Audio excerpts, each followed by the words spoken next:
En quoi ce qu'on a vécu, ce qu'on a vu, ce qu'on a entendu, ce qu'on a interprété quand on était plus jeune, ça a juste une influence considérable sur notre futur, sur la façon dont on agit, sur la façon dont on fait nos choix.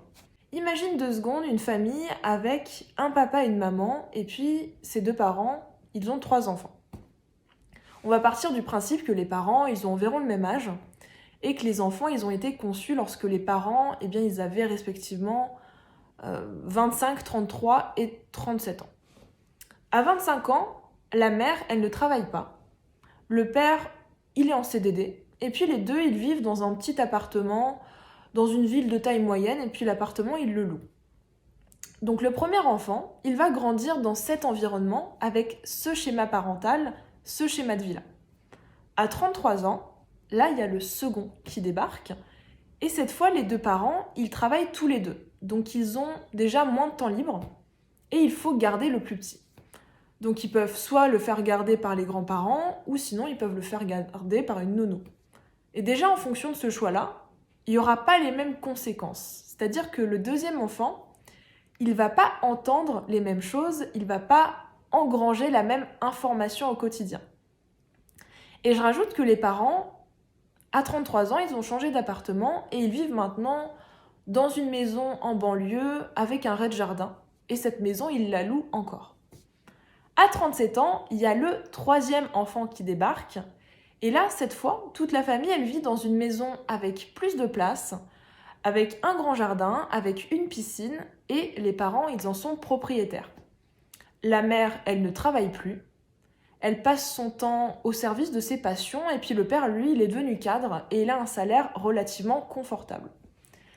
Là, tu vois déjà que ces 3 enfants, en fait, ils auront beau avoir les mêmes parents, ils n'auront pas du tout construit les 6-7 premières années de leur vie dans le même environnement, dans la même ambiance. Ils n'auront pas vu, ils n'auront pas entendu, perçu, interprété les choses de la même façon, au même âge. Et donc, très certainement, en fait, ils n'auront pas les mêmes croyances. Au final, si tu veux, ils n'auront pas absorbé la même chose au niveau inconscient sur eux-mêmes, sur les autres, sur leurs parents, sur les relations de couple, donc sur l'amour, sur l'argent, sur le travail, sur le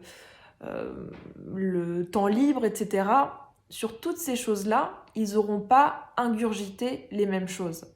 Et évidemment, eh bien, ça va avoir des répercussions sur leur façon de penser, sur leur façon de faire leurs choix et sur leur façon d'agir.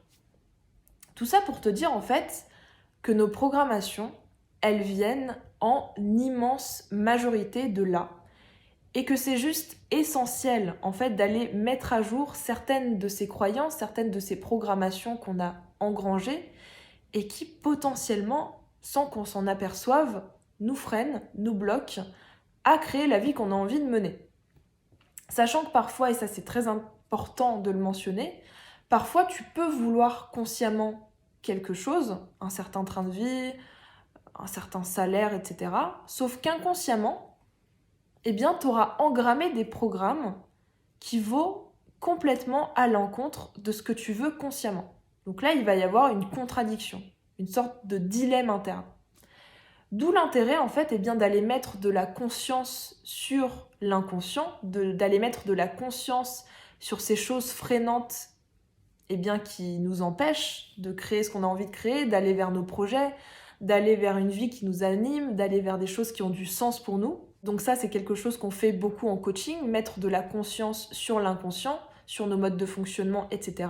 Et pour toutes les choses qui ne remontent pas à la surface, toutes les choses qui sont logées bien profondément dans notre inconscient, bien ça va être intéressant d'aller directement à la source et d'aller proposer, en dialoguant directement à l'inconscient, d'aller lui proposer d'autres outils, d'autres façons de fonctionner pour justement bien qu'il devienne un véritable allié et qui nous permettent en fait de nous faciliter la vie pour qu'on puisse justement aller là où on a envie d'aller avec plus de facilité, avec plus de sérénité, avec plus de rapidité. Donc le rôle des croyances, le rôle des programmations, tu l'as compris, il n'est pas du tout à négliger parce qu'en fait, c'est finalement les bases sur lesquelles tu t'es construit, c'est finalement la réalité, la normalité que tu t'es créée, mais qui n'est pas forcément en accord avec la vie que tu as envie de mener.